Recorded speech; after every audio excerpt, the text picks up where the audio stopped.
So DoorDash Diamond is hitting my area coming soon. They asked me to reset my acceptance rate to qualify since I qualified. And I said, sure, why not? So this has been a long kept secret of mine. I've never really shared this because I believe it's a little bit counterproductive. But it's almost like DoorDash is encouraging people to know this secret. It feels like with the diamond thing. So I've known about the 50% acceptance rate for a very, very, very long time. There's a secret to it though. If you guys pay attention and try to stay with me here, I have trialed and errored this method to death, and it works beautifully. Technically, right now, we already have Diamond. They're just kind of slapping a name on it, okay? So DoorDash seems to be pretty cool with people that bring their standard down to $1 per mile. If you're out to get $1 per mile on DoorDash, DoorDash seems to be okay with that. It just seems that way, okay? So what I do, you do it however you want to do it. Here's how I do it. So I set my minimum at $5 starting out with, okay? So if a trip comes in 5 miles for $4, I decline, mark it too low. Okay? Pay attention to this part right here. If an order comes in at $7 going 10 miles, I hit decline, distance too far. Because the price is right. It exceeds that $5 minimum. It's the distance that's the reason I'm not taking the trip. See what I'm saying? So I typically look for $1 per mile. Sometimes I'll get $9 for 10 miles all the time. I go ahead and take those puppies. It don't bother me a bit to go a mile over. It don't bother me a bit. And I notice as soon as I do those orders, they're stacking something nicer on top of that, and I get nice orders like that all day long. So we technically have Diamond already, they just don't call it Diamond, and my acceptance rate, when I do that, my acceptance rate typically stays around 50% by default. Typically. Upwards of 60. If I drop my minimum down to $4 in my area, I could probably hit Top Dasher quite easily, but I'm not in it to do that.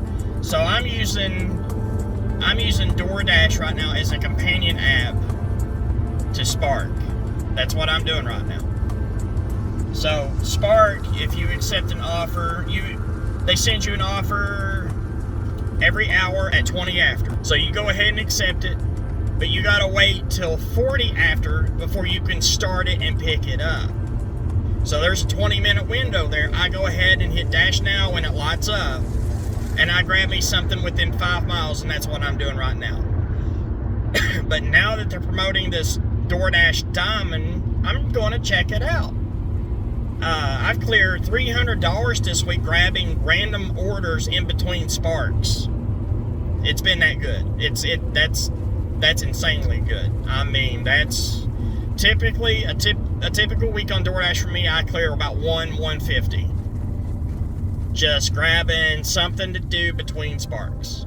If the mileage exceeds your minimum, decline, distance too far. Because the price isn't the problem. Technically it is. I mean, price too low for the distance. You would do the distance for the right amount of money, sir. But that tells the algorithm precisely what to find for you. And I'm serious, guys. They send me beast orders all the time. I get $14 for 15 miles all the time. All the time. There's a AT&T call center up on Industrial Parkway. It's in 10 miles, and I get beast. I mean, because a whole bunch of employees in that call center get together and place an enormous offer and throw $20 tips on it. If I wanted to, I could back out of Spark, run DoorDash full time where I'm at, and make bank. But honestly, I enjoy Spark. I enjoy the human interaction aspect of Spark. I do. Spark's so far has treated me very, very well. It's what's helping pay the bills right now. I'm running Spark, DoorDash, and Roadie. So I like trying something new. Every time I hear about something new, I gotta try it out. And spread my wings and find extra opportunities. And I'm really digging Spark. Spark's pretty fair to its drivers, the ones that do their job. If you're in it to milk it, Spark isn't going to treat you very well. I know full-on cherry pickers that come over to Spark and Spark converted them. Because Spark really does, like, I just did a $9 offer, but I've gotten 4 $40 offers today. So I did that $9 offer and no tip. Went to 2 separate customers. More than happy to do it. Because you know what? Spark is just like Grubhub in that way. They recognize, hey, he did this, he didn't have to. I consider that a favor. And the miles are so much less on Spark. But that's really up to you. I stick with the Walmart here in Cannonsburg. I don't go any other Walmart but that Walmart. I know the people who work there. I've established friendships there. And anytime I have a problem in-app or off the app, I can count on them. They got my back. If a customer calls in and tries to destroy me, they'll stop them.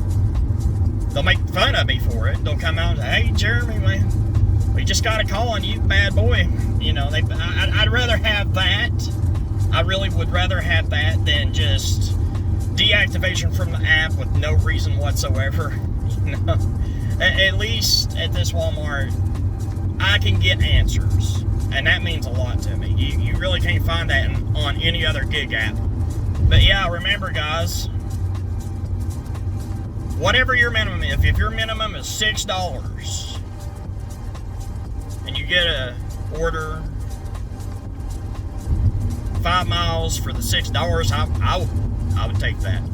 But if you get 10 miles for $6, decline, distance too far. If you get $2 for 5 miles, decline, pay too low. But yeah, guys, that's my secret. I'm going to go ahead and publish this. You guys take it, you run with it. If you get results, come back and tell me. I'd love to know them. But for me, DoorDash, when I do that rule of thumb, it keeps me fed with orders that I will accept. And I maintain a 50% acceptance. So when Diamond, I think in about a week they said I was going to get an email when my acceptance rate gets reset. Now, there's other gig tubers out there that are trying to convince everybody that this is DoorDash's way of manipulating us into picking up offers we don't want. Because the holiday season's around, they need to get them orders out. So this is all a manipulation tactic. All I can say to every one of these gig tubers is you are absolutely full of you're 100% fraudulent and you're full of and until next time, peace.